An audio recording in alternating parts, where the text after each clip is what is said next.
हरे कृष्णा।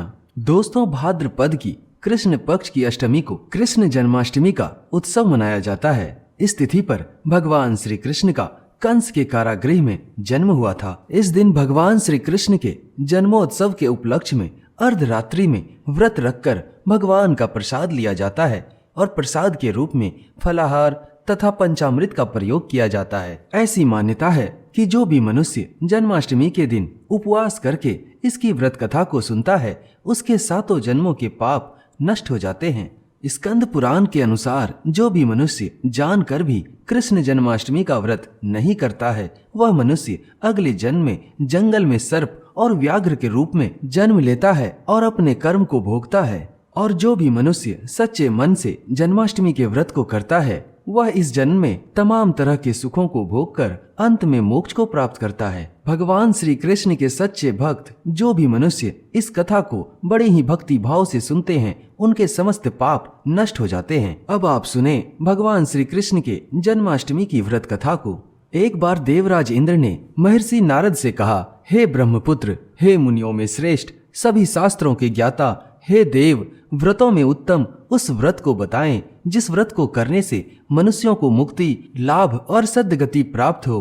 कृपया करके उस व्रत को बतलाएं जिसको करने से प्राणियों को भोग और मोक्ष की प्राप्ति दोनों हो जाए। देवराज इंद्र की बातों को सुनकर नारद जी ने कहा, त्रेता युग के अंत में और द्वापर युग के प्रारंभ में कंस नाम का एक अत्यंत ही नीच और पापी दैत्य हुआ करता था। उस दुष्ट, नीच, कर्मी, दुराचारी कंस की देवकी नाम की एक बेहद ही सुंदर बहन थी। एक दिन आकाशवाणी हुई कि देवकी के गर्भ से उत्पन्न देवकी का 8वां पुत्र कंस का वध करेगा और संसार को उसके पापों और अत्याचार से मुक्त कराएगा। नारद जी की बातों को सुनकर इंद्र को बड़ा ही आश्चर्य हुआ। नारद जी की बात का जवाब देते हुए इंद्र ने कहा, हे महामुने, क्या यह संभव है कि देवकी के गर्भ से उत्पन्न 8वां पुत्र अपने मामा कंस की हत्या करेगा? कृपया करके उस दुराचारी कंस की कथा का विस्तार पूर्वक वर्णन कीजिए। इंद्र की संदेह भरी बातों को सुनकर नारद जी ने कहा, हे देवराज इंद्र, अब मैं आपसे जन्माष्टमी की कथा का वर्णन करता हूँ। कृपया करके ध्यान पूर्वक सुने। एक बार कंस ने एक ज्योतिषी से पूछा, कृपया करके मेरी मृत्यु किस प्रकार और किसके द्वारा होगी, यह मुझे बतलाने की कृपा करें। तब ज्योतिषी बोले, हे दानवों में श्रेष्ठ कंस, वसुदेव की धर्मपत्नी देवकी, जो कि वाक्पटु है और सौभाग्य से आपकी बहन भी है, उसी के गर्भ से उत्पन्न उसका 8वां पुत्र, जो शत्रुओं को भी पराजित कर इस संसार में कृष्ण के नाम से विख्यात होगा, वही एक समय सूर्योदय काल में आपका वध करेगा। ज्योतिषी की बातें सुनकर कंस ने कहा, हे महामुने, बुद्धिमानों में अग्रण्य, अब आप यह बताएं कि देवकी का 8वां पुत्र किस महीने में और किस दिन मेरा वध करेगा। तब ज्योतिषी बोले, हे महाराज, माघ महीने की शुक्ल पक्ष की तिथि को 16 कलाओं से परिपूर्ण श्री कृष्ण से आपका युद्ध होगा। उसी युद्ध में वे आपका वध करेंगे। इसीलिए हे महाराज, आप अपनी रक्षा का यत्न पूर्वक जत्न करें। ज्योतिषी से जब इस बात का पता चला, तब कंस ने अपनी बहन को मारने के लिए तलवार निकाल ली और देवकी को मारने के लिए दौड़ा। तब उसकी पति वसुदेव ने हाथ जोड़कर कहा कि यह औरत तो बेकसूर है और आपकी बहन भी है, इसीलिए इसे मारना ठीक नहीं है। इसके संतान को पैदा होते ही मैं आपको दे दूंगा, तब आप उसका वध कर देना। इस प्रकार से आपको बहन की हत्या का पाप भी नहीं लगेगा और आपको मारने वाला भी इस संसार में नहीं रहेगा। कंस भी अपनी बहन से प्रेम करता था, इसीलिए वसुदेव की बात को वह मान गया और उन्हें कारागार में ले जाकर बंदी बना दिया। वचन के अनुसार वसुदेव ने अपने सभी पुत्रों को पैदा होते ही कंस को दे दिया और तब पापी कंस सभी पुत्रों को मारता चला गया।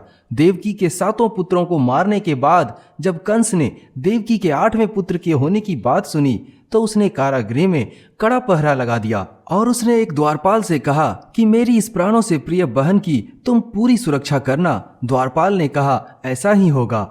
कंस के जाने के पश्चात उसकी छोटी बहन दुखी होते हुए जल लेने के बहाने घड़ा लेकर तालाब पर चली गई। उस तालाब के किनारे एक घंघोर वृक्ष के नीचे बैठकर देवकी रोने लगी। उसी समय एक सुंदर स्त्री जिसका नाम यशोदा था, उसने आकर देवकी से प्रिय वाणी में कहा, हे कांते, इस प्रकार तुम क्यों विलाप कर रही हो? अपने रोने का कारण मुझे बताओ।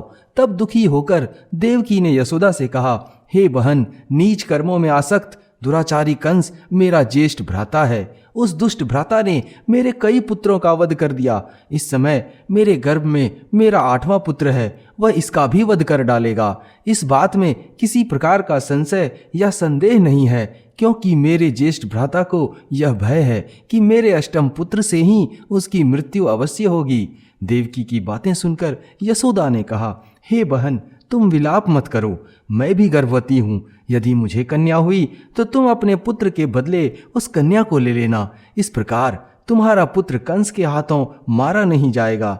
उधर कंस को इतना भय सता रहा था कि वह थोड़ी देर बाद फिर से आया और उसने देखा कि देवकी कारागृह में नहीं है, तो उसने द्वारपाल से पूछा कि देवकी कहाँ है, इस समय वह दिखाई क्यों नहीं दे रही है। तब द्वारपाल ने कंस से नम्र वाणी में कहा, हे महाराज, आपकी बहन जल लेने तालाब पर गई हुई है। यह सुनते ही कंस क्रोधित हो उठा और उसने द्वारपाल को तुरंत उस स्थान पर जाने को कहा जहां वह गई हुई है। द्वारपाल जब वहां पहुंचा तो उसकी दृष्टि तालाब के पास देवकी पर पड़ी। तब उसने कहा कि हे माते, आप किस कारण यहाँ आई हैं? उसकी बातों को सुनकर देवकी ने कहा कि मेरे गृह में जल नहीं था, जिसे लेने में जलाशय पर आई हूँ। इसके पश्चात देवकी अपने गृह की ओर चली गई। कंस ने फिर से द्वारपाल से कहा कि अब तुम मेरी बहन की पूर्णतः रक्षा करो और हमेशा इस पर कड़ा पहरा रखना। कंस को इतना भय लगने लगा कि गृह के भीतर दरवाजों में उसने विशाल ताले लगवा दिए और दरवाजों के बाहर दैत्यों और राक्षसों को पहरेदारी के लिए नियुक्त कर दिया। कंस हर प्रकार से अपने प्राणों को बचाने का प्रयास कर रहा था। कुछ दिनों के बाद एक समय सिंह राशि के सूर्य में आकाश मंडल में जलाधारी मेघों ने घंघोर वर्षा की, जिससे भादो मास की कृष्ण पक्ष की अष्टमी तिथि को घंघोर अर्धरात्रि हो गई। ऐसे ही विजय नामक शुभ मुहूर्त में भगवान श्री कृष्ण का जन्म हुआ और श्री कृष्ण के प्रभाव से उसी क्षण बंदी गृह के सारे दरवाजे स्वयं खुल गए। द्वार पर पहरा देने वाले सारे राक्षस और दैत्य मूर्छित हो गए। देवकी ने उसी क्षण अपने पति वसुदेव से कहा, हे स्वामी, आप निंद्रा का त्याग करें और मेरे इस अष्टम पुत्र को गोकुल में ले जाएं। वहां इस पुत्र को नंद गोप की धर्म पत्नी यशोदा को दे दें और उनके यहाँ जो पुत्री पैदा हुई होगी उसे लाकर आप कंस को दे दें। इस प्रकार से हमारे पुत्र के प्राण बच जाएंगे।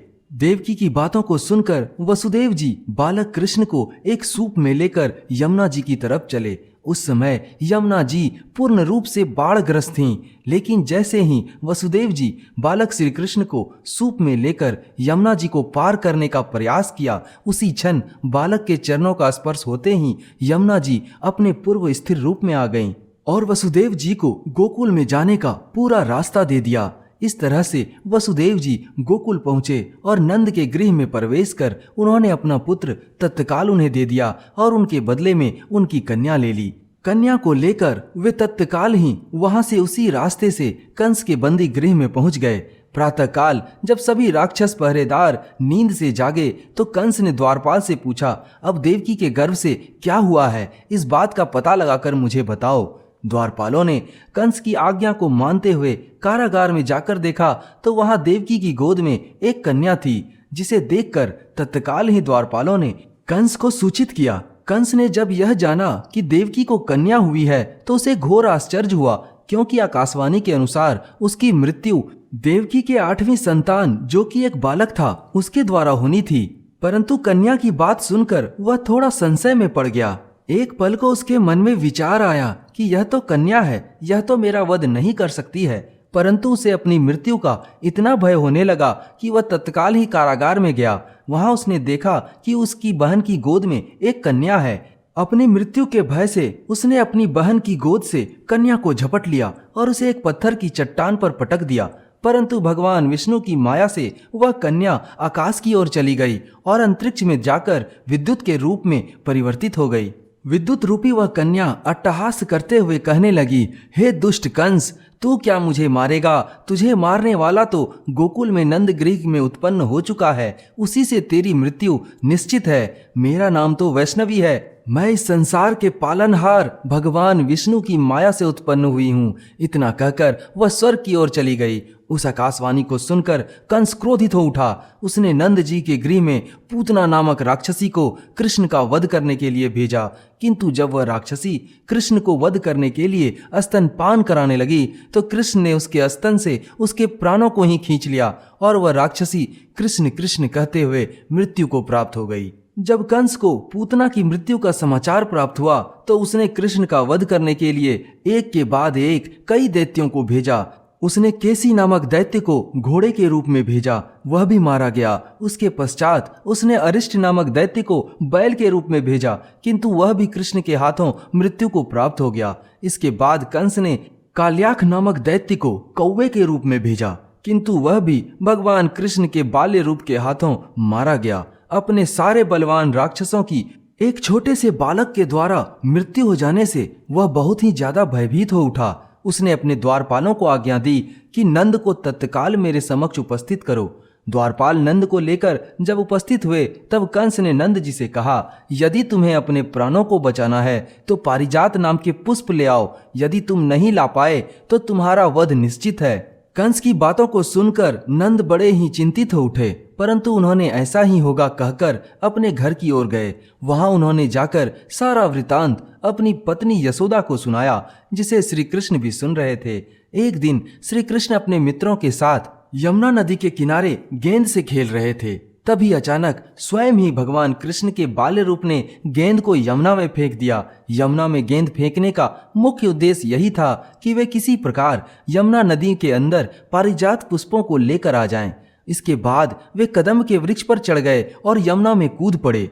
जब कृष्ण यमुना में कूद पड़े तो उनके साथ खेल रहे उनके मित्र घबरा उठे। उनमें से ही उनके एक मित्र श्रीधर ने उनकी मां यशोदा को जाकर यह खबर सुनाई कि कृष्ण यमुना में कूद पड़े हैं। यह सुनकर यशोदा भागती हुई यमुना नदी के किनारे पहुंची और उसने यमुना नदी से प्रार्थना की, हे यमुना, यदि मैं बालक को देखूंगी तो भाद्रपद महीने की रोहिणी युक्त अष्टमी का व्रत अवश्य करूंगी, क्योंकि दया, दान, सज्जन प्राणी, ब्राह्मण कुल में जन्म, रोहिणी युक्त अष्टमी, गंगा जल, गया में श्राद्ध, ये सभी दुर्लभ हैं। इसीलिए यदि आप मेरे पुत्र को लौटा देंगी तो मैं ये व्रत अवश्य करूंगी। उधर कृष्ण यमुना नदी के सहारे पाताल में पहुंच गए। पाताल में बालक कृष्ण से नागराज की पत्नी ने कहा कि तुम इतने छोटे बालक यहाँ क्या कर रहे हो, कहाँ से आए हो और यहाँ आने का तुम्हारा क्या प्रयोजन है? यदि तुम्हें धन की चाह है तो यहाँ पर कंकड़, मुकुट और मणियों का हार है, इसमें से तुम कुछ भी ले जा सकते हो,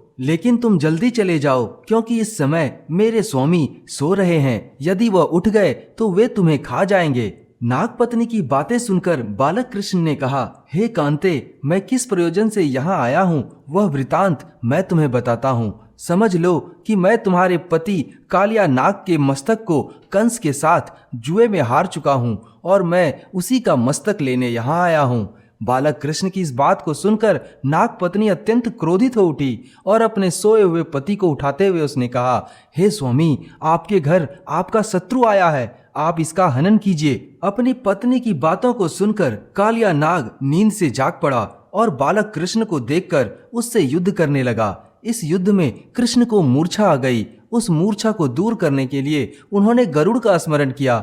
स्मरण करते ही गरुड़ जी वहां आ गए।